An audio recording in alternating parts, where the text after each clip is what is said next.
Hello everyone, my name is Pakistan. Let's learn how to speak Urdu. Let's go.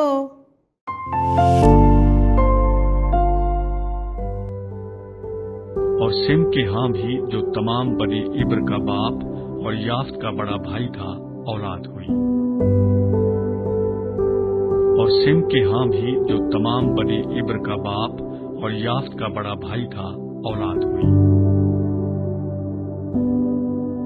और SIM के हाँ भी जो तमाम बनी इब्र का बाप और याफ्त का बड़ा भाई था, औलाद हुई।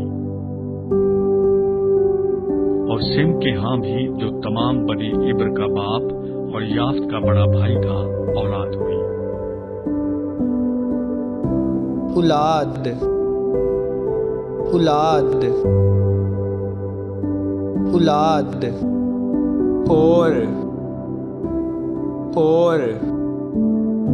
और भाई भाई भाई। और सिम के हाँ भी जो तमाम बनी इब्र का बाप और याफ्त का बड़ा भाई था, औलाद हुई। और सिम के हाँ भी जो तमाम बनी इब्र का बाप और याफ्त का बड़ा भाई था, औलाद हुई।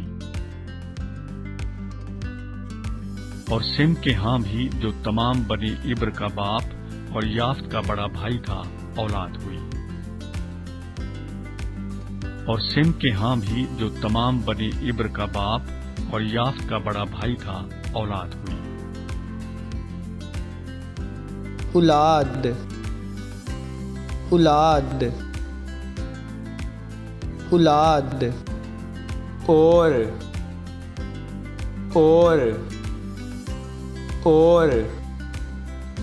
भाई भाई भाई। See you again.